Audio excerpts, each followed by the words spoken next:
You're listening to Checking In, a self-help book club hosted by Adam and Amber, where we read self-help books each week and sit down to talk about them. Disclaimer: the opinions recorded on this podcast are our own and do not reflect the authors mentioned here. Trigger warning for mentions of addiction and abuse. Hey folks, we're back. Before we get into the title and the author and all that stuff, let me ask you a few questions. Do you feel like you have to solve people's problems or fix them? Do you find it almost impossible to say no? Do you have trouble trusting yourself and you feel like if you make a mistake, people will abandon you, like one mistake feels like the end of the world? Do you do anything to hold on to the relationship in spite of safety or feel like you can't survive on your own or like you'll die without this person? Do you have trouble asserting your own needs and wants in a relationship? Do you struggle to notice your own needs and feelings? Do you feel like you need constant reassurance, like, are you mad at me? And burnout, having trouble taking care of yourself properly? This week, the book is Codependent No More by Melody Beattie. Thank you for going ahead and reciting the title since I screwed it up last week and you didn't edit it out. But I will be referring to this book as Codependency No Longer. Codependency now and forever, nevermore. Forever codependent. Do you have a brief synopsis of the book itself? We both read two different versions. We discovered halfway through the week. Oh, Lord, and we're going to have to talk about that. Unfortunately, I have some things to say about that. We'll get to that later. Okay, let me tell you about Melody Beattie. Anyone who reads or listens to this book is going to get a big reason behind why Melody Beattie feels like she can write a book about this topic. And after listening to her story, it's kind of crazy that she can speak. So here's the little bio that she has on her website. She is a pioneering voice in self-help literature and the recovery movement. She's the author of many best-selling books, including The Language of Letting Go, Playing It by Heart, The Grief Club, Beyond Codependency, and the Codependent No More workbook. In 2009, Newsweek named Codependent No More one of the 4 most essential self-help books of all time. Melody lives in Southern California and is at work on an inspirational memoir. Wow. Do you have a synopsis of the book? Because I can try to, I just listed as the book lists many times, but I've got sort of a definition of codependency. Yeah, go ahead with that. I mean, I have my own synopsis of the book that I could just rattle off with. Go for it. I mean, okay, Codependency No More. A lot of lists happen. We're talking about codependency. It seems like it includes pretty much every human on earth. Like if you breathe, you're codependent. Yeah, a lot of people have mentioned being kind of confused by codependency. It's pretty broad. A lot of talk about addicts and 12-step programs and things like that. These are things that, frankly, I'm just like not super well versed in. Yeah. But a lot of stuff from these 12-step programs are easy to apply to non-addicts, I think, like the concept of like letting things go. But she also has like a lot of stories from codependent people in their relationships that really suck and are really sad to hear. Am I doing a great job describing this book for you? Go buy it. Yeah. Don't worry, folks. It gets better. So there are many different attempts at defining codependency, and essentially she says that it's an over-reliance on someone else's emotions, attempting to control someone else's emotions so that you'll be safe. That's kind of the root of where codependency seems to come from, is that if you have like an addict or an explosive person in your life, essentially, not only will you be walking on eggshells, you will develop an entire set of really helpful skills so that they never blow up or that they never drink enough to become destructive or become a problem. The problem with that is that you can't control other people, and that all of these cool skills that you've acquired are going to become extremely destructive in your own future. It's gonna wind up hurting you more than anyone else as you seek to try to kind of keep yourself safe and control your situation, particularly when you move out of your, let's say you were raised with an alcoholic, or you were raised with an extremely abusive person, or a gaslighter, narcissist, what have you. You go out there into the world and you try to have relationships with people, and you haven't read the manual on how to do this like, quote, normal people. Boy, there's going to be some codependency. And I don't know how this book would have fared 100 years ago. I think there would have been more eye rolling about it, but it's kind of like we've all got that person in our lives, whether it's a parent or a sibling or our first love or best friend or whatever, someone who hasn't been particularly functional or good for us. We're going to wind up being kind of codependent and kind of trying to make sure that we stay safe when, people are just being people and you can't control people. Who recommended this book for you? Actually, I think it is from a group that I was in a few years ago, COSA. I got recommended a couple of books at that time, and this was one of them. And I really tried not to take offense to the recommendation because, dear listeners, I want you to put yourself in this position. A friend comes to you and says, "Hey, I need you to check out this book on codependency." Wow. Yeah, no. That's a great way to get a rise out of somebody. I was sitting here thinking about my own situation. Like, why do people keep recommending this book to me? I have no clue. What's the deal? I'm perfect. Why? I never had a therapist recommend this to me. Thank goodness. I think they just thought that they might offend me. Yeah. I'd say pretty high likelihood.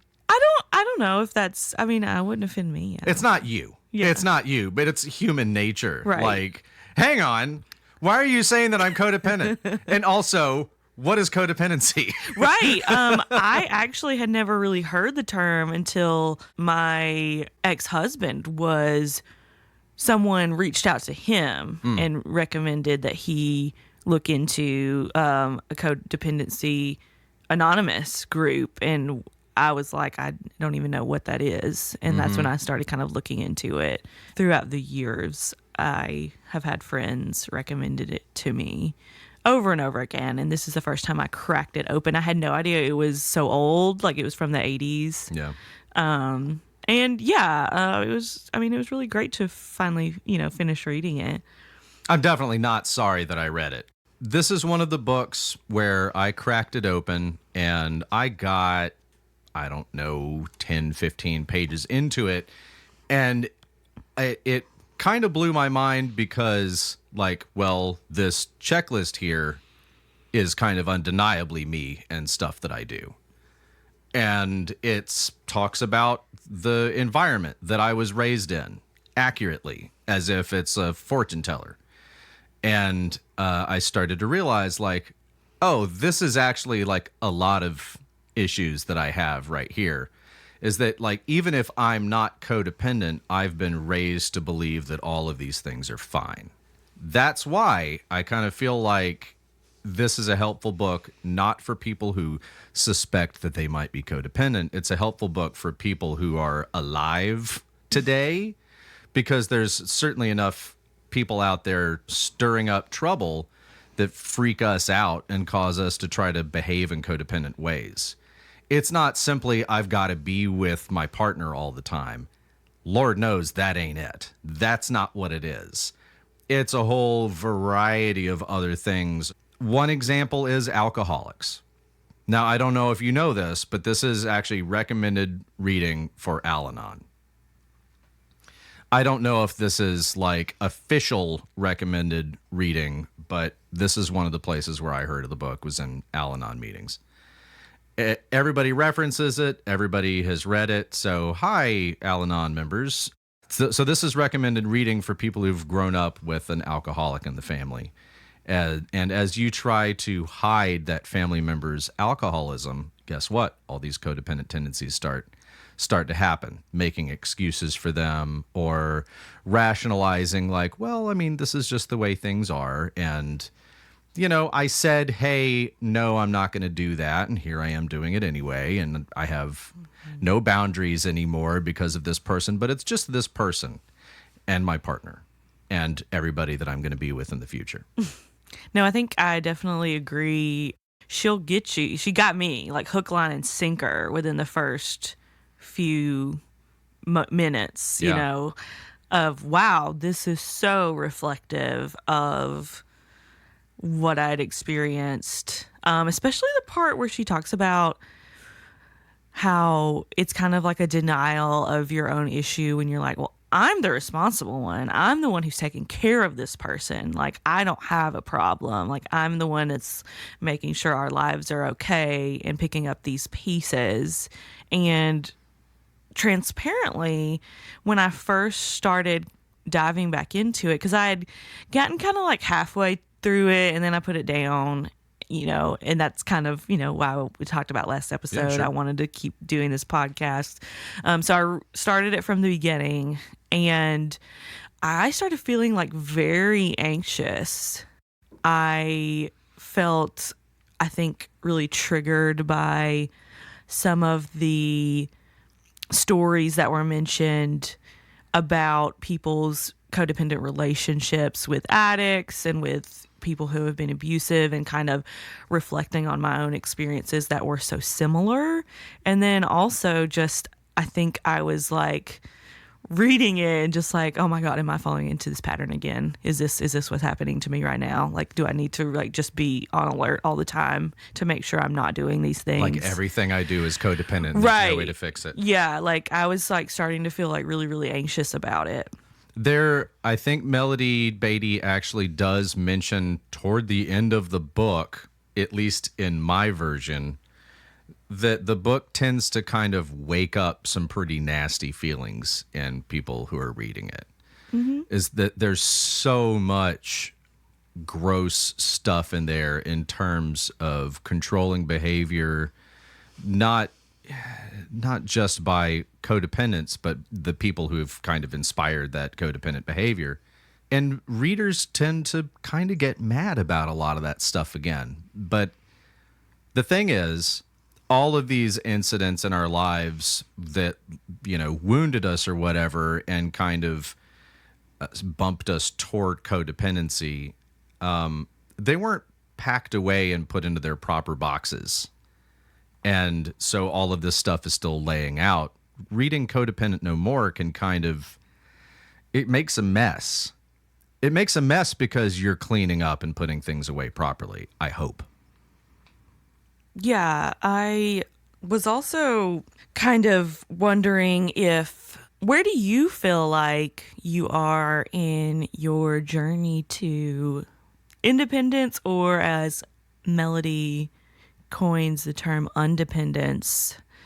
Because there was a lot of things where I was like, wow, this was me like 4 years ago. This was me 10 years ago. Mm-hmm. And then there were like areas where I was like, okay, this part of me, I feel like I've got a better handle on, while also acknowledging all of my imperfections, of course. I'm trying to observe and abide. I'm trying to observe past and present behavior through the lens of like, hey, this might be codependent. Like if I've asked a family member to do something, 100 times without any change, I'm sitting there going like, well, am I being codependent now? And, most of the time I'm like, maybe. The thing isn't that I go and I do something about it. The point is that I need to be aware of my behavior and actually look at those things. Like, is it it'll be yes, no, or maybe. And, we'll kind of have to see, like, okay, all right. So, yeah, I definitely don't have boundaries I'm comfortable with this person. I need to do something about it now. Like you can't change your behavior if you don't recognize when you're making the choice to be that way. Right. And I think a lot of the parts that were painful to read and also think about in my own life were just parts of really like denial of being codependent. I've been in therapy for a long time, and I've always felt like I'm doing all these right things. So why am I suffering this way? Yeah. And not realizing that the problem is that I'm trying to make someone else also do the right things. Did her talking about one aspect of codependency and gaslighting is dissociative feelings and states. Did that kind of resonate with you? My dissociative episodes are, I think they are a little more geared towards just some of the symptoms of my PTSD. Sure. I don't know if that's directly related to codependency, but that was just a part of my genetic makeup that Sure. whenever I'm feeling alert, in danger, activated, I'm just like, the fight, flight, or freeze. Mm-hmm. And I think a lot of people are starting to do fight, flight, freeze, and fawn. Which fawn is a really codependent term also, because instead of fighting, running away, freezing like I do, and just like zoning out and being silent and crazy, the fawning is like, how can I make this better? Oh my God, I need to fix this. What can I do? What can I do? What can I do? And that is definitely the fix it behavior is 100%. It's one of the main symptoms of codependency. Mm-hmm. Because you're going through all of these stories about these primarily women who are calling into their husband's job to call in sick for him because he's hungover from drinking all night, or women who are going to anonymous meetings because their husbands are sex addicts and just constantly cheating on them. I personally was at the time in my marriage kind of denying that I was in a relationship with someone who was addicted to various things. Yeah. And I think that was also a huge issue of why I wasn't moving forward as well.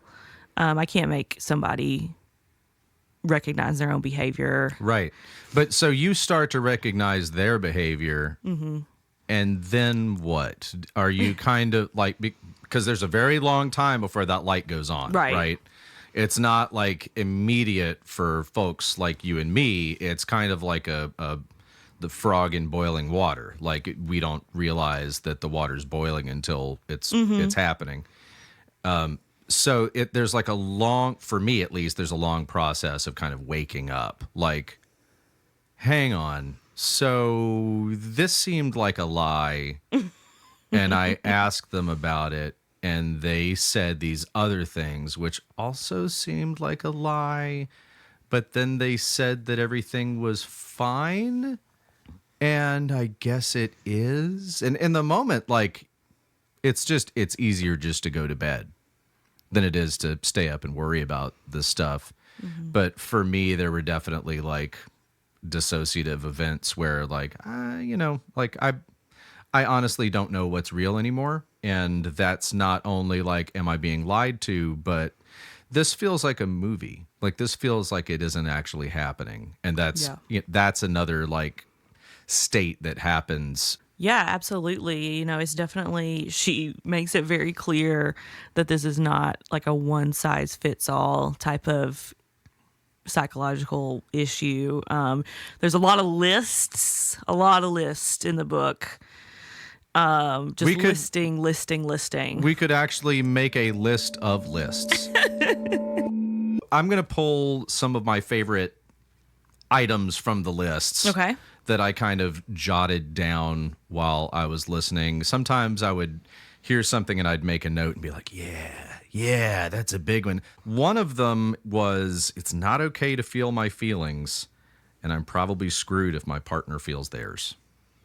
Like just a general fear of like, I mean, we don't have time for my feelings. I'm already scared of them feeling theirs. If they get mad about something, I mean, I don't have time to get mad about anything. They're probably going to get mad at me for getting mad. It's just not a good situation. No. I think there are a lot of parts where she kind of talks about things that would be considered trauma bonding.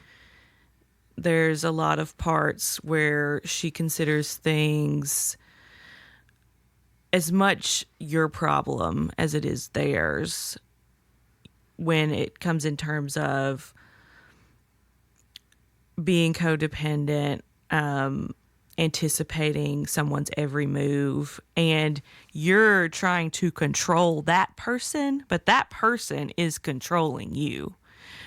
When you're trying to control somebody by like calling bars they go to if they're drinking, or friends, mutual friends, and seeing where they are, that person is controlling you and controlling your time. And those were parts that really resonated with me. Like sending you on a wild goose chase. Yeah. Yeah. The idea that repressing feelings can make you physically sick and cause compulsive behavior. Yeah. Oh, man. Oh, how the migraines ramp up when I'm trying to deal with lying. You know, like, and just compulsive behavior that starts to ramp up when I don't feel safe or secure anymore. She had I think a whole chapter on anger. Yeah, she did. Woo! How did you feel about that? Angry? I have a strange relationship with anger. That is probably one of my more suppressed Let's hear it. sides of myself. I had spent so much of my life anticipating someone else's anger and just really trying to avoid that pain when, frankly, you know, a lot of people's emotions are not your problem. Sometimes they force it to be your problem when someone is inflicting, you know, abuse towards you.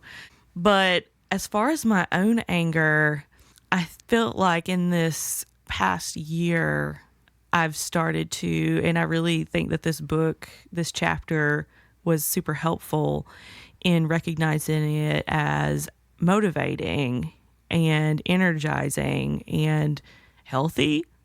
Yes. To really feel angry. And it also, for me, really pulled me out of what I felt like was victimizing pits, dips and valleys, into that victimizing mindset of, why does this always happen to me? Yeah. What am I going to do? There's nothing really that can be done. This is just how it is. Which is a state that can make you frustrated and angry.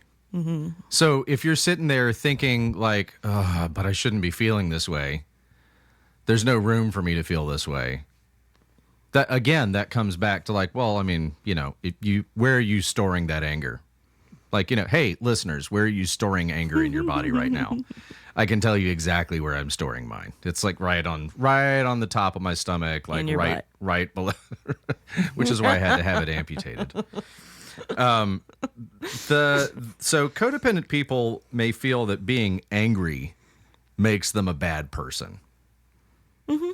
Because a lot of the anger that they've seen is kind of coming at them, you know, and it can be violent. But like when we talk about anger, if you're picturing like somebody smashing things up, that is behavior. That's not an emotion. Right. And it is absolutely okay to feel angry, feel that anger, feel the burn of it, and, you know, get it over with. You're going to get tired of that anger eventually, and you can go work out, You know, like I've got a punching bag that I like to go hit when I get angry because I get angry a lot. The problem isn't being angry. The problem is like, what do you do with that anger? And when it comes out in behavior, when it comes out as violence, when it comes out as like, you know, maybe I should not have smashed my guitar on stage, you know, like the problem is the behavior. The problem isn't the fact that the emotion is there. My relationship with anger has definitely transformed a lot to where it doesn't feel like an emergency. Mm-hmm. Doesn't feel like I'm dying. And I have nowhere to put this. And she had another chapter about kind of dealing with your feelings as they are felt. Yep. And moving on. And that was also really helpful. And I really liked that.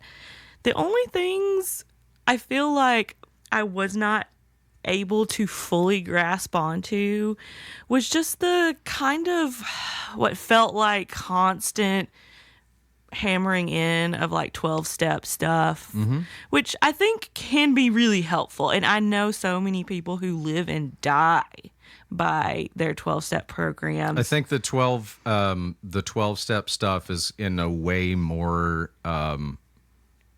like you come back around to it with kind of a good understanding of what you've got now, and you come back to it, and like let's say you're living in a situation where my codependency has become unmanageable. You come back around to it, and then the 12 steps become more important. And I'm not saying like, hey, 12 steps are not important. Obviously, it works if you work it. Yeah, and that's what she says. I feel like there are more people that can exhibit behaviors of codependency, of abuse that aren't necessarily addicts. Yeah, and you don't have to do 12-step stuff. Like no one's trying to make you do anything. And indeed, even in Al-Anon and Alcoholics Anonymous and any of these support groups, they don't make you do anything. Yeah. You can come. You can just show up. You can come and sit down and just listen. If you're nosy, you can just be like, I want to hear everybody's drama. Yeah. I was real good for that on my some of my meetings that I went to, where I start talking, and everybody raises their hand as I get close to ending, and they're like, "We want to talk to you afterwards." Oh my God. Anytime I get like a random message from some dude I dated that's like, it's like years later, and they're like, I just want to apologize for blah, blah, blah. And I'm like, are you in like NA or something? Is that what this Why? is? Just a hunch.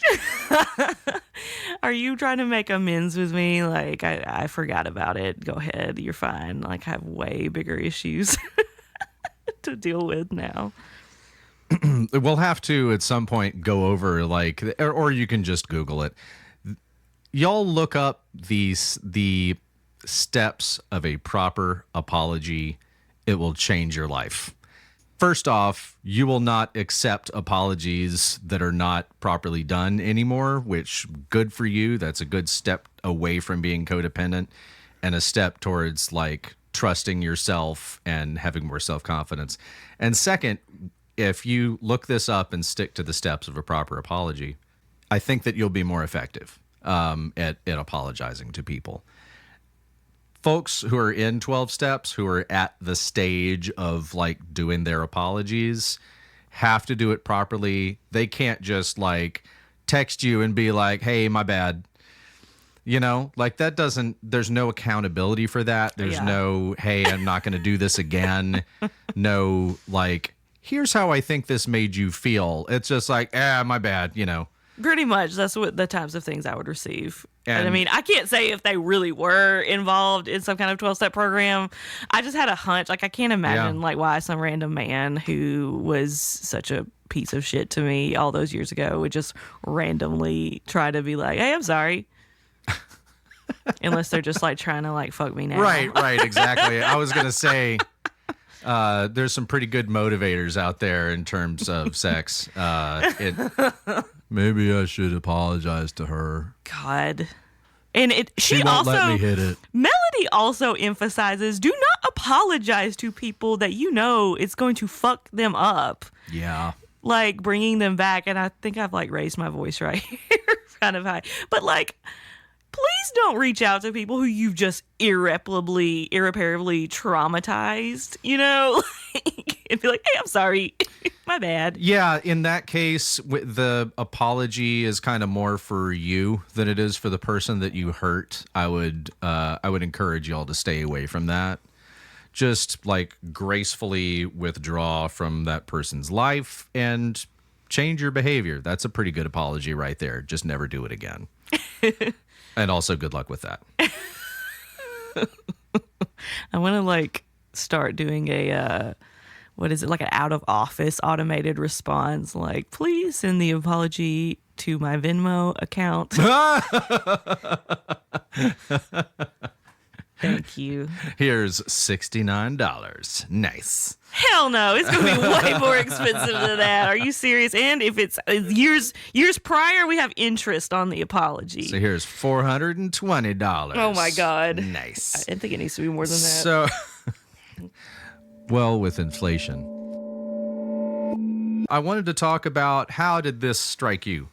So, what is it, like half the book, she talks about detachment. Mm-hmm. How did that strike you? How did you feel as you were reading / listening to her talk about detachment? So throughout some of these stories she kept going over about like some of these just extreme cases. I say cases, they're just people. These extreme situations these people were in. And at no point was she like, so if you find yourself in something like that, you please leave this person. You know, you can't really tell anybody to leave. And also, if you're codependent, you're not going to. Yeah. It's going to be the hardest thing. It would be honestly like quitting drinking or quitting heroin, quitting cigarettes. Mm-hmm. Like, you don't just stop this. You know, like there has to be a lot of layers of understanding and wanting to change things. And this is one of those things where if you're in a codependent relationship with an abusive person and you have some inkling that you need to leave, it's understandable for it to take a while. Because there's a lot of planning that has to happen. And there's a lot of like, you've got to change so much inside of yourself. Like you have to completely like reorient like your whole being toward like, no more, you know, I'm not going to take this anymore. And it's just not as easy as saying, all right, I'm done. No, it's not ever going to feel that way. No. And, you know, sometimes I feel like, I don't know if she mentioned this specifically, but just knowing my life and friends of mine, the more other people who really do love you kind of involve themselves in this, I mean, for all intents and purposes, drama of your relationship, the more resentful they're going to feel, the more issues that's going to be caused between you and this partner, the more resentful you're going to feel against your friend. And then you're just going to start isolating, which is what an abuser wants. Yeah, they want to cut off your support. You're becoming more and more codependent on that person because you're ruining your friendships and your relationships with your family trying to protect this person. And I think that it should be a little bit more emphasized that this is completely alone, that you have to come to this. And I wish that I could explain it a little better, but there's just gonna be a time where you are done. Yeah. And I never really expected it personally in my life with my time that I was done. I never expected it. I didn't prepare. I had been trying to heal myself for a long time while being re-traumatized over and over again, and wonder why that doesn't work. That's strange. Yeah. On that day, I was just like, I am so done. I am more than done. And I used that. I was so thankful that I was so angry. You were angry. I was Exactly. so angry. Anger is the one that gets things done. That's, boy, what a gratefulness exercise that is. I am so grateful that I was angry enough that day to do what I needed to do. Because Lord knows, like when it's just a quiet moment and the grandfather clock in the hallway is ticking and everything's okay in that moment, you're not going to be packing your bags. No. A lot of the time it's going to be like, well, something violent happened, and then for my own immediate safety, I have to figure this out now. And you're either going to stay gone or you're not. It's an opportunity for you to make that big change. But more than the big detachment in all capital letters, Melody Beattie also talks about just the idea of like, let's just work detachment into our everyday lives. Just in terms of like, okay, so I know that so-and-so drank a lot last night and they're going to be late to their appointment this morning, and then you go off to work and you're fretting about whether or not they're going to be late to their appointment. You know what? That's their deal. Like, you don't have to feel that awful feeling in the pit of your stomach. That's their job. That's their feelings. That's their life. I know that's your partner, but you ain't their mom. It's not your job to wipe their butt and send them out the door on time. They are a whole ass person. They are a grown ass adult. They need to be doing these things themselves. There was an article in the New York Times talking about this book, saying that there's no science to support the idea that codependency is real.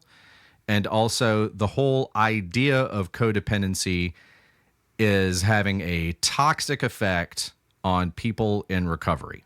And I read the article, I read the book. I'm willing to say this, I'm willing to go on record and say this.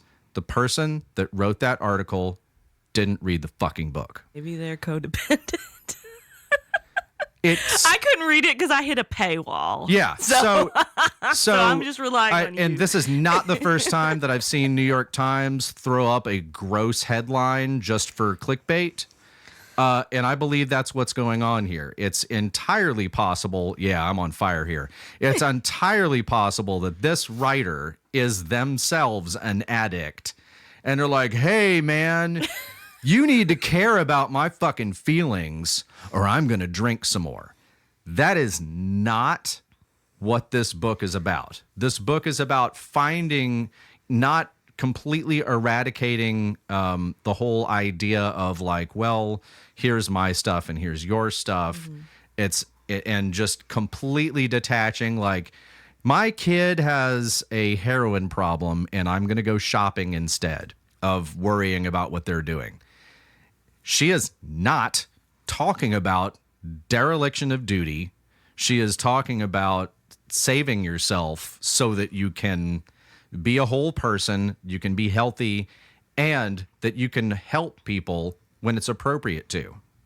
If your kid has a heroin problem and is asking for help, this book is not saying, fuck him. This book is saying, fuck this kid. Yeah, fuck that guy. We need you to understand when you've done too much. When you have run out of your own fuel, when you're out of spoons, so to speak, that is not the time to be giving to someone whose whole MO is to take all of it.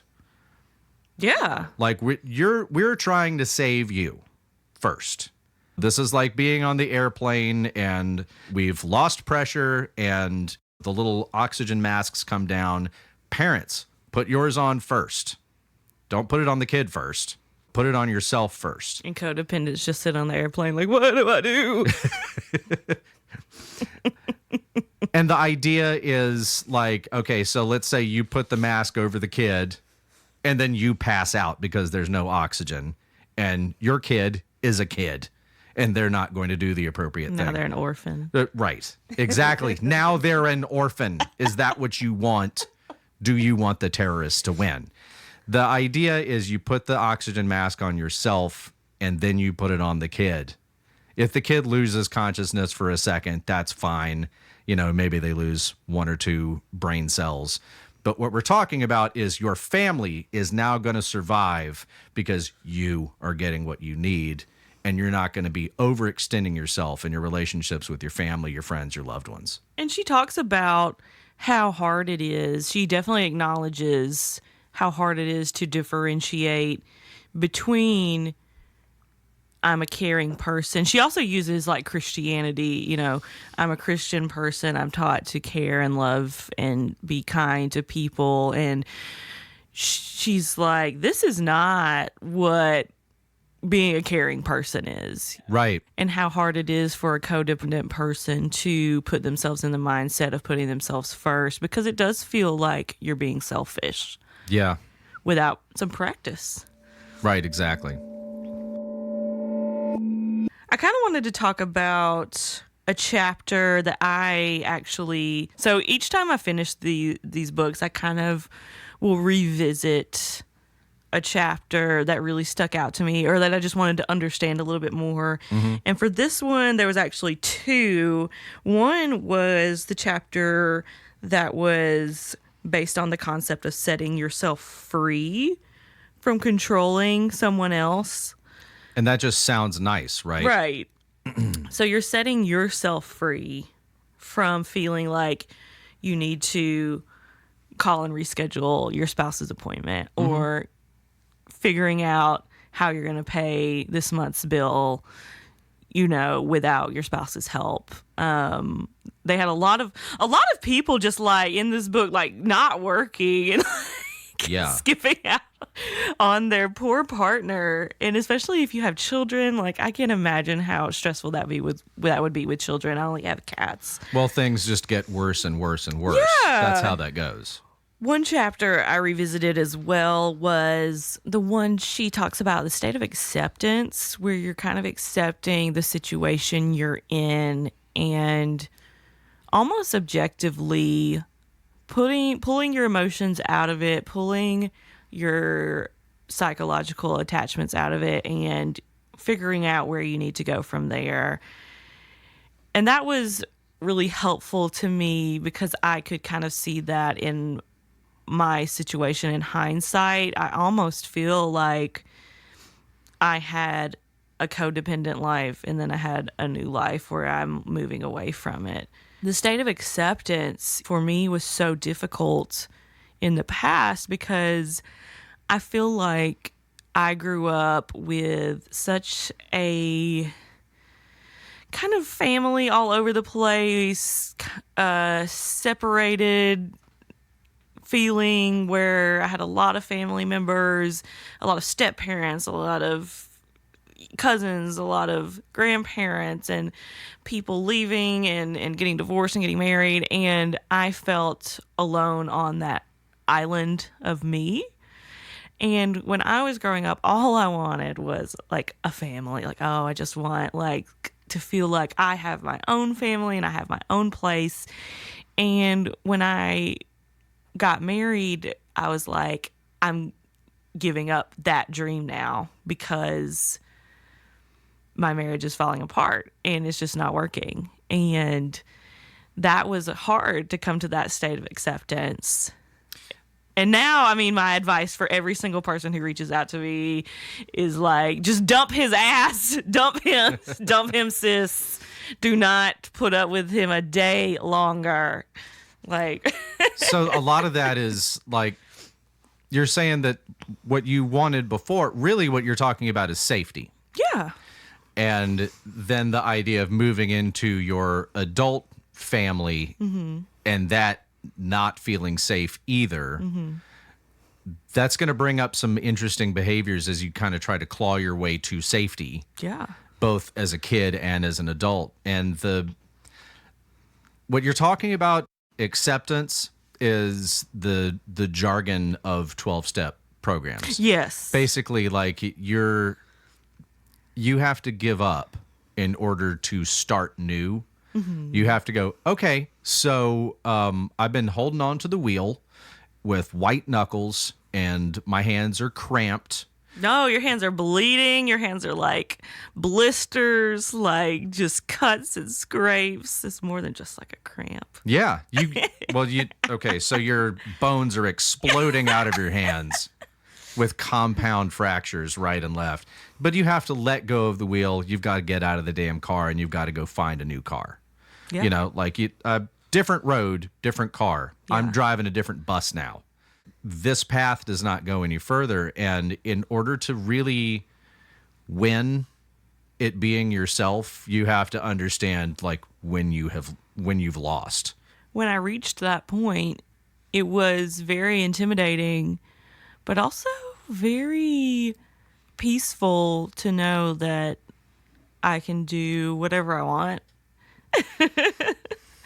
And I was so astounded by the amount of energy I had just from, I guess, being just constantly activated in a codependent relationship.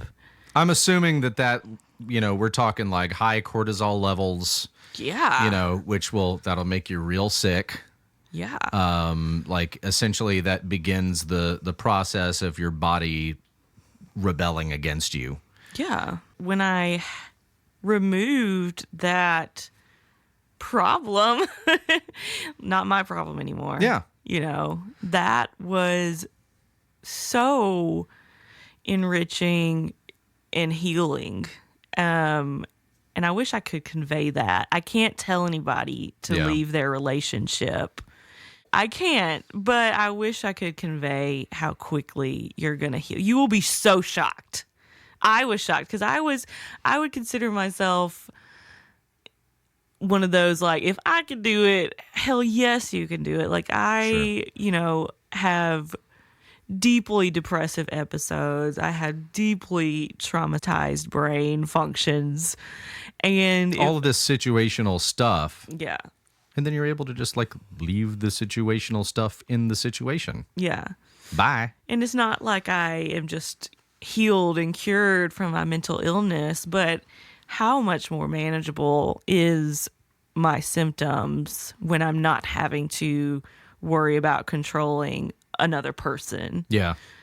Yeah, you can actually be present when you're not worrying about the future of the explosive person over here. I remember one part of the book, she was talking about how you're kind of, it goes without saying, you're not putting yourself first, so you're disconnecting from the things that you love to do, you're disconnecting from friends you love to spend time with. I remember thinking about once in my marriage how terrified I was to go on a girls' trip, like a weekend trip with my friends. Yeah. Leaving that person alone. Yep. Oh my God. I was like, and all my friends are so excited and we're having so much fun and we're planning. And I'm like, oh, I'm going to be in so much trouble when I get back. Or just like, what's going to happen? Yeah. I had a girlfriend that wouldn't let me tour, wouldn't let me go to certain shows, that wouldn't let me go do a semester abroad. I couldn't even consider doing things without her because she was so explosive. Yeah, just the idea that like after a while, you realize that you can't make plans that don't involve this other person. And when you accept that and don't think, well, that's kind of weird, that's a problem. That's officially textbook codependent. When you can't even, I couldn't go on this trip without her. I would get in so much trouble. They'll make it such a problem. I was just like, what is this person going to do left to their own devices? Yeah. They're going to, fuck every person that they see because, they're going to bring all these people into my house. Just things like that. And there was parts where she would talk about how the addict or the abuser in these situations were going to instill that fear. Yeah. Well, if I cheat on you, it's your fault. If I lose my job, it's your fault. If I crash the car, it's your fault for letting me, Look what you do made it. me do. Right. Yeah. And those were the things that I would get so worried about and just like occupy my time and my day. I don't know how I was functioning. I mean, I wasn't. Probably true. Yeah. Yeah. When you're in that state, you're not able to perform at your peak, obviously. I wanted to talk, and I don't know how many times we're going to do this. I don't think this is going to be an official part of the outline for each episode, but I have to bring up and this is really ugly. I hate doing this, but I feel like I would be remiss if I didn't mention this to our listeners. The technical aspects of the 2 audiobooks that we listened to. Right. While I'm doing this, can you look up and see who narrated yours? Because my copy, my audiobook I got from Apple Books, and it is a beautiful new edition. It's like that was updated like apparently a few weeks ago, and I'm saying this because of the references that are being made throughout the book. But okay, and I'm gonna give a little demonstration here. So I listened to your book and it sounded good. Yeah. And the first thing that I noticed about my audiobook was that it did not sound good, especially in headphones, which was the way that I listened to like the first half of the book. And as a guy who records things, my eyes were rolling into the back of my head. And I'm like, boy, I really hope that other people do not have issues like this when they try to listen to this. So let me give you an example. I feel like Melody Beattie was recording this audiobook, first off, not on a microphone like what we're using and what is the standard for recording audiobooks with sound treatment and all that. It kind of sounded like she had taken her phone and was using her phone microphone and had simply gone to a corner of her house, like her office or something, no sound treatment, which like the people at home are like rolling their eyes already, like, Adam, nobody cares. So it would be like she would be talking and it would sound like this for about a minute and a half. And let's say that her delivery is kind of flat and it's going to be like this throughout. And then it would get very sultry. I was about to say, it would sound like she was and then far away. It's back to this. Yeah. And I found that really, really, really, really amazingly distracting. I guess it's Apple Books or whatever, the read by the author, which is always going to be the best, right? Right, you would assume so. Like if this is your book and you're reading it, that's going to be the truthiest truth possible. But I kind of felt like she'd read it before already, and this time she's just reading it on her phone and hoping that that's going to be okay. If she gets a text, she stops recording and answers the text. She might record the next few lines in her kitchen. Now, Melody, I'm sure this is completely warranted, going to send me a nasty email. And I hate to bring this up, but there is another version of the book, and it's the one that you listened to, and it sounded great. I didn't intend to pick one over the other. Also, my book seemed like it was completely the chapters were in a different order than yours. Yeah, that was one thing, because we were trying to figure out, like, just throughout the week, what chapter are you on? And you were like, it's the one about this. And I was like, well, I already did that one, but you're farther ahead. It was just, like, really strange where the chapters were.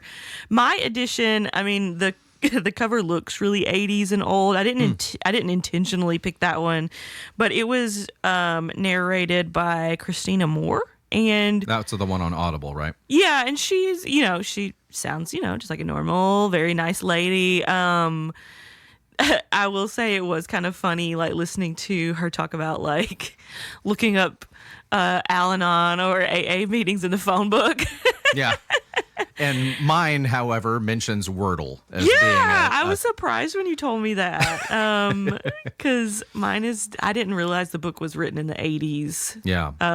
So if such an ancient piece of literature. If you want the updated version read by the author, please, I mean, I'm not going to judge you, but if you have like auditory issues like mine, where like the changes in audio quality and microphone, and hey, this was clearly recorded 2 weeks later when she didn't have a cold anymore. If that thing is going to bother you like it bothers me, stay away from the version that I got. And I don't know if your version had this, but in mine, she's rattling off all these extra books that she's referencing and we need to go immediately read. And I'm like, first of all, I've got my therapist recommending me these freaking books. I've got my friends recommending me these freaking books. And now the books I'm reading are recommending more motherfucking books. Flag on the play. Like, come on. Like, could you not just cover it all? No, I mean, it was very insightful. Obviously, Mrs. Beattie is a self-help queen at this point, and I think she's got a great handle on her career. Her story is unbelievable. The stuff that she has lived through and tell the tale about is a madness. Like, she has lived through utter madness. A lot of people are probably going to have a light bulb go on at this moment here at the end of the podcast. But she was raised by an alcoholic, and then question mark, and then everyone that she was with for many years was an alcoholic. People who needed care to be taken of them, people who needed to be saved, and people who were guaranteed to utterly destroy her life in various different ways. Codependents have a very, very hard time recognizing when they have chosen a person like that. Oh, yeah. The alcoholic or abuser or drug user or whatever is, they don't care. Well, especially when you're in a situation where you think that that kind of consumption is normal. Right. And you're not just like, oh, wow, this person I'm on a date with is a really big drinker. Maybe I should not go out with them again. And some people won't think that. Right. Some people and that it all comes back to like what was normal for you when you were growing up, what was normal for you when you were a teenager. Whatever those two answers are, you're going to continue to do that. If your parents fought 4 hours a day, you're going to think it's completely normal to come home and yell at your spouse for 4 hours. Or to get yelled at for 4 hours. You will just sit there and take it and like, well, it's a Tuesday. Life is not supposed to be like that. If life is going like that, you have to kind of figure out, why is it like that? What role do I play in it? And what do I need to change? I feel like Codependent No More is really good for giving you some of those tools to recognize that and give you some ideas about what needs to change. Yeah, that's actually what I was going to say as we're wrapping up. Boosh. What is something that you would say to listeners who are listening or reading along and are like, oh, wow, this is me right now. I'm in a codependent relationship with parent, friend, partner. What would you say to these people? I would say to read the book a little at a time and watch, observe. Like I was talking about back at the top of the podcast, like just get a feel for what might really be going on. Check that that's true. And, like we're all a little bit crazy. And, if we're reading a book about codependency, we're going to be thinking about codependency. So read some of the book. 2 chapters at a time is enough shock for, 6 months. Right. It's so much.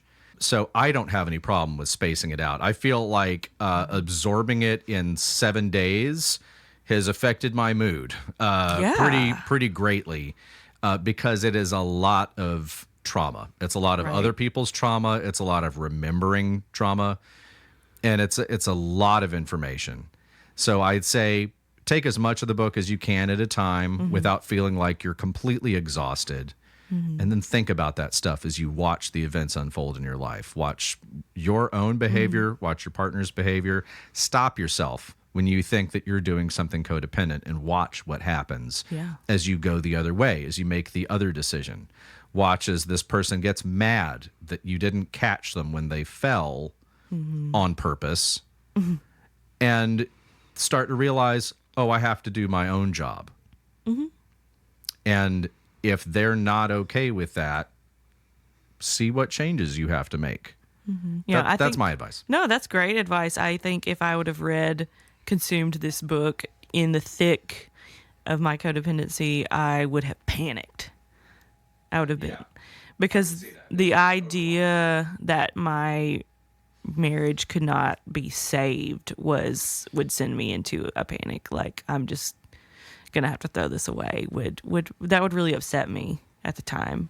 Yeah. And I remember talking to my couples therapist a couple days after I made the decision to leave, and he was like, well, Amber, you did every single thing you could to save your marriage, but it can't just be you, and you're not married to yourself. I was like, oh, wouldn't it be great if I was married to myself? Wouldn't that be nice? That would be so cute. Like that episode of Broad City where Ilana is dating Maybe, and they just look exactly the same. Or I would marry a swimming pool or a tree or something. Yeah, right. Yeah. Right. Yeah, for sure. I'm going to go be codependent with an oak tree now. All right. On that note, Amber, why don't you tell us about the socials? I will tell you about the socials. So we are on Instagram at checking.in.podcast. I am currently having a link tree situation. So there are lots of really fun links in that. You can find Melody Beattie. She is on Instagram under at author Melody Beattie. That's BeATTIE. And you can let her know what you think of her amazing book. And again, don't say anything mean to this lady. She's had enough stuff go wrong in her life, Lord knows. I don't know why we always expect everybody just going to be mean. That's just how the internet is, I guess. That's how the internet is, quite frankly. All right. We'll see y'all next week. Bye.